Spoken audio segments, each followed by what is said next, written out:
نحمدہ و نصلی علی رسولہ الکریم اما بعد اعوذ باللہ من الشیطان الرجیم بسم اللہ الرحمن الرحیم رب اشرح لی صدری ویسر لی امری واحلل عقدۃ من لسانی یفقہوا قولی۔ السلام علیکم ورحمۃ اللہ وبرکاتہ۔ کیسے ہیں آپ سب؟ انشاءاللہ خیر و عافیت سے ہوں گے۔ اللہ تعالیٰ آپ سب کو اپنے حفظ و امان میں رکھے، آمین ثم آمین۔ 9واں پارہ سورۃ انفال۔ بسم اللہ الرحمن الرحیم۔ یسألونک، وہ آپ سے پوچھتے ہیں، عن الانفال، غنیمت کے مال کے بارے میں۔ قل کہہ دیجئے، انفال مال غنیمت، للہ اللہ کے لیے ہے، والرسول اور اس کے رسول کا۔ فاتقوا اللہ، پس ڈرو اللہ سے، واصلحوا اور صلح رکھو، ذات بینکم آپس کے معاملات میں، واطیعوا اللہ اور اطاعت کرو اللہ کی، ورسولہ اور اس کے رسول کی، ان اگر تم ہو مؤمنین ایمان والے۔ انما سوائے اس کے نہیں کہ مؤمنون مومن، الذین وہ لوگ ہیں، اذا جب ذکر اللہ ذکر کیا جائے اللہ کا، وجلت تو ڈر جائیں قلوبہم ان کے دل، واذا اور جب تلیت پڑھی جائیں علیہم ان پر آیات اس کی آیتیں، زادتہم تو زیادہ ہو جائے ان کا ایمان، وعلی ربہم اور اپنے پروردگار کے لیے توکلون وہ بھروسہ کرتے ہیں۔ اللہ جنہ وہ لوگ یقیمون جو قائم رکھتے ہیں الصلاۃ نماز کو، مما اور اس میں سے رزقناہم جو رزق دیا ہے ہم نے ان کو، ينفقون وہ خرچ کرتے ہیں، اولئک یہی وہ لوگ ہیں، ہم المؤمنون جو مومن ہیں پکے،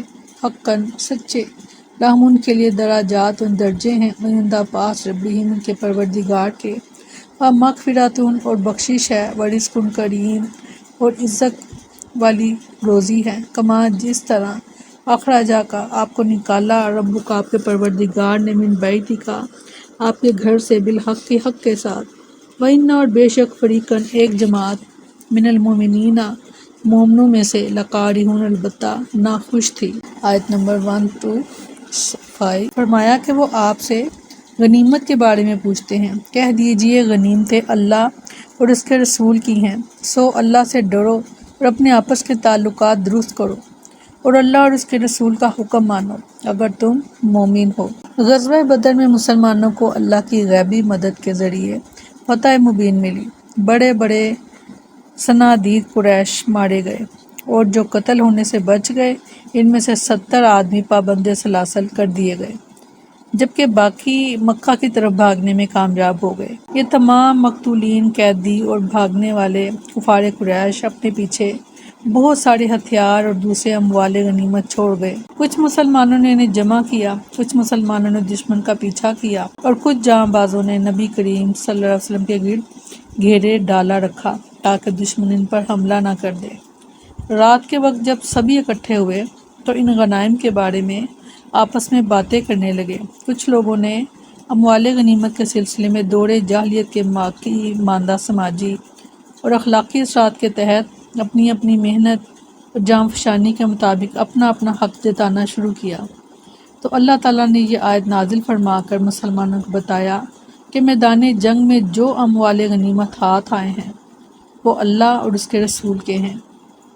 رسول اکرم صلی اللہ علیہ وسلم اللہ کے حکم کے مطابق ان میں تصرف کریں گے۔ ان اموال کو اللہ تعالیٰ نے نفل کے لفظ سے تعبیر کیا، اس لیے کہ نفل اضافی اور زائد چیز کو کہتے ہیں۔ گویا مسلمانوں کے ذہن میں یہ بات بٹھانا چاہیے کہ اللہ کی راہ میں جہاد کرنے کا اصل مقصد تو اللہ کی رضا اور جنت حاصل کرنا ہوتا ہے، وہ انشاءاللہ ملے گی۔ یہ اموال غنیمت اضافی چیزیں ہیں، اللہ نے بطور احسان انہیں تمہارے لیے حلال بنا دیا ہے، جبکہ پہلی امتوں کے لیے یہ اموال حرام تھے، اس لیے مسلمانوں کو ان کے حصول کے لیے آپس میں اختلاف نہیں کرنا چاہیے۔ آیت میں غنائم کا حکم بیان کرنے کے علاوہ اللہ تعالیٰ نے مسلمانوں کو دینی اور اخلاقی تربیت کے پیش نظر تقوی، آپس میں الفت و محبت اور اللہ اور رسول صلی اللہ علیہ وسلم کی اطاعت کی بھی نصیحت کی ہے، کیونکہ ایمان باللہ کا یہی تقاضا ہے، اور در پردہ انہیں یہ نصیحت بھی کی ہے کہ وہ دور جاہلیت کے عادات اور اطوار سے اب کلی طور پر دور ہو جانا چاہیے، اس لیے کہ اسلام مسلمانوں کے لیے دینی اور اخلاقی پستی کو گوارا نہیں کرتا۔ یسألونک عن الانفال، انفال یعنی نفل کی جمع ہے، جس کا معنی زائد چیز ہے، اور یہ لفظ کئی معنوں میں آتا ہے۔ مال غنیمت، کیونکہ جہاد کا اصل مقصد تو ثواب اور حصول جنت ہے۔ جنت ایک زائد چیز ہے، شاید اسی لیے پہلی امتوں کے لیے غنیمت حلال نہیں تھی۔ اس امت کو ثواب پر مزید غنیمت بھی حلال کر دی گئی۔ امیر کسی خاص کارنامے پر غنیمت کے حصے سے زائد کسی انعام کا اعلان کر دے یا دینا چاہے تو یہ بھی نفل ہے۔ پھر مقتول کے پاس جو بھی سامان و اسلحہ یا سواری وغیرہ ہو وہ قاتل کو دیا جائے، اسے سلب کہتے ہیں، اور یہ بھی نفل۔ چوتھا، عام جنگ کے علاوہ سے نہیں بلکہ اللہ کی مدد سے ہوئی ہے۔ موسیٰ بن سعد اپنے باپ سے بیان کرتے ہیں کہ ان کے بارے میں 4 آیات نازل ہوئی ہیں۔ ایک یہ کہ غزوہ بدر کے دن انہیں ایک تلوار ملی، وہ اسے لے کر نبی صلی اللہ علیہ وسلم کے پاس آئے۔ انہوں نے کہا، اے اللہ کے رسول، یہ مجھے دے دیجئے۔ رسول اللہ صلی اللہ علیہ وسلم نے فرمایا، اسے رکھ دو۔ وہ پھر کھڑے ہوئے اور عرض کی کہ آپ یہ مجھے عطا کر دیں۔ رسول اللہ صلی اللہ علیہ وسلم نے پھر فرمایا، اسے وہیں رکھ دو۔ وہ پھر کھڑے ہوئے اور عرض کی، اے اللہ کے رسول، یہ مجھے دے دیجئے۔ آپ نے فرمایا، جہاں سے تم نے اسے اٹھایا ہے اسے وہیں رکھ دو۔ وہ پھر کھڑے ہوئے اور کہا، اے اللہ کے رسول، یہ مجھے دے دیجئے۔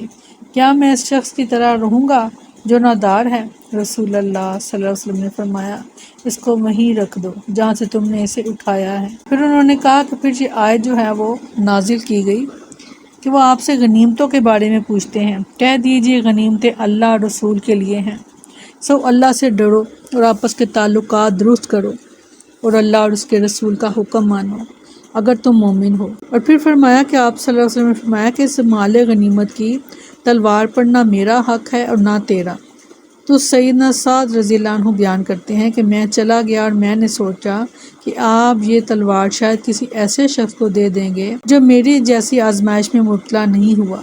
پھر میرے پاس آپ کا قاصد آیا، میں نے سوچا شاید میرے بارے میں کوئی کلام نازل ہوا ہے۔ بہرحال میں آپ صلی اللہ علیہ وسلم کے پاس آیا تو آپ صلی اللہ علیہ وسلم نے فرمایا، تم نے مجھ سے اس تلوار کے متعلق سوال کیا تھا، اور وہ اس وقت نہ وہ میری تھی اور نہ تمہاری، لیکن اب اللہ تعالیٰ نے اسے میرے اختیار میں دے دیا ہے اور اب میں وہ تجھے عطا کرتا ہوں۔ سبحان اللہ۔ فرمایا، اصل مومن تو وہی ہیں کہ جب اللہ کا ذکر کیا جائے تو ان کے دل ڈٹ جاتے ہیں، اور جب ان پر اس کی آیات پڑھی جائیں تو انہیں ایمان میں بڑھا دیتی ہیں، اور وہ اپنے رب ہی پر بھروسہ رکھتے ہیں۔ وہ لوگ جو نماز قائم کرتے ہیں اور اس میں سے جو ہم نے انہیں دیا خرچ کرتے ہیں، یہی لوگ سچے مومن ہیں۔ انہی کے لیے ان کے رب کے پاس بہت سے درجے اور بڑی بخشش اور باعزت رزق ہے۔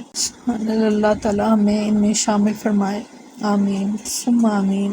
ان آیات میں مومنوں کی چند علامات ذکر کر کے بتلایا گیا ہے کہ مومن ہونے کا دعویٰ کر سکتے ہیں، وہی دعویٰ کر سکتے ہیں جن میں سے یہ علامات پائی جاتی ہوں، اور سر فہرست یہ ہے کہ جب ان کے تنازعات کے درمیان اللہ کا ذکر یا اس کا حکم آ جائے تو ان کے دل دہل جاتے ہیں اور وہ اس کی نافرمانی کے تصور سے کانپ اٹھتے ہیں۔ دوسری علامت یہ ہے کہ جب ان پر اللہ کے احکام بیان کیے جائیں تو وہ بصر و چشم اس کی اطاعت کرتے ہیں، جس سے ان کے ایمان میں مزید اضافہ ہوتا رہتا ہے۔ اس سے معلوم ہوا کہ ایمان ایک ہی حالت پر نہیں رہتا، بلکہ اللہ کی فرما برداری سے اس میں اضافہ اور اس کی نافرمانی سے اس میں کمی واقع ہوتی رہتی ہے۔ اور تیسری علامت یہ ہے کہ جس کام کا انہیں حکم دیا جاتا ہے وہ اس کے جملہ اسباب تو اختیار کرتے ہیں، مگر ان کا بھروسہ ان اسباب پر نہیں بلکہ اللہ ہی پر ہوتا ہے، اور اپنی پوری کوششوں کے بعد وہ اس کے انجام اور نتیجے کو اللہ کے سپرد کر دیتے ہیں۔ ان کی چوتھی علامت یہ ہے کہ وہ نماز کو اس کے پورے آداب اور حقوق کے ساتھ ادا کرتے ہیں۔ اور پانچویں علامت یہ ہے کہ اپنے اموال میں سے اللہ کے اور بندوں کے حقوق بھی ادا کرتے ہیں۔ جن ایمانداروں میں یہ 5 علامات پائی جاتی ہیں انہیں اللہ تعالیٰ نے پکے سچے مومن قرار دیا ہے۔ ایسے ہی مومنوں کے لیے ان کے ہاں بلند درجات بھی ہوں گے، بخشش بھی اور عزت کی روزی بھی۔ وَعَلَىٰ رَبِّهِمْ يَتَوَكَّلُونَ، یعنی اس کے سوا کسی سے امید نہیں رکھتے، کسی دوسرے کا قصد نہیں کرتے، کسی کی جناب کی پناہ نہیں چاہتے، کسی سے اپنی حاجتوں کو طلب کرتے ہیں، اسی کی طرف رغبت اور شوق رکھتے ہیں، اور وہ جانتے ہیں کہ جو وہ چاہے گا وہی ہوگا، اور جو وہ نہیں چاہے گا نہیں ہوگا۔ کیونکہ اس کائنات میں صرف اور صرف اسی واحد و لا شریک لہ کا تصرف اور اختیار ہے۔ اس کے فیصلے کو کوئی نہیں ٹال سکتا اور وہ بہت جلد حساب لینے والا ہے۔ مختصر یہ کہ اللہ تعالیٰ کی ذات پر توکل اور بھروسہ ہی اصل ایمان ہے۔ یہاں رک کر آپ اپنا جائزہ لیجئے گا اور ضرور لیجئے گا۔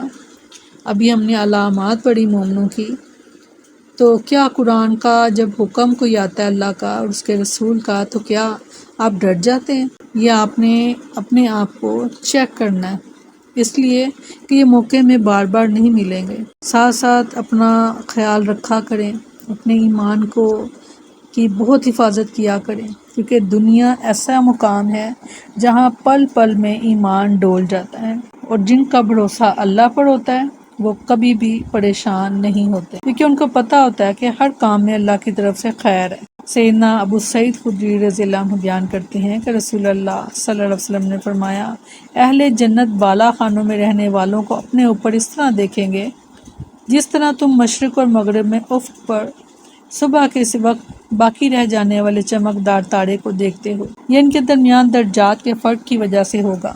صحابہ نے پوچھا، اے اللہ کے رسول، یہ انبیاء کے گھر ہوں گے جن تک اس کے علاوہ کسی کی رسائی نہیں ہوگی؟ آپ نے فرمایا، نہیں، اس ذات کی قسم جس کے ہاتھ میں میری جان ہے، ان بالا خانوں میں وہ آدمی رہیں گے جو اللہ پر ایمان لائے اور انہوں نے رسولوں کی تصدیق کی۔ الحمدللہ، اللہ تعالی ہمیں ان میں شامل فرمائے، آمین ثم آمین۔ سبحانک اللہم و بحمدک نشہد ان لا الہ الا انت نستغفرک و نتوب الیک۔ سبحان ربک رب العزت عما یصفون وسلام علی المرسلین والحمد للہ رب العالمین۔ السلام علیکم ورحمۃ اللہ وبرکاتہ۔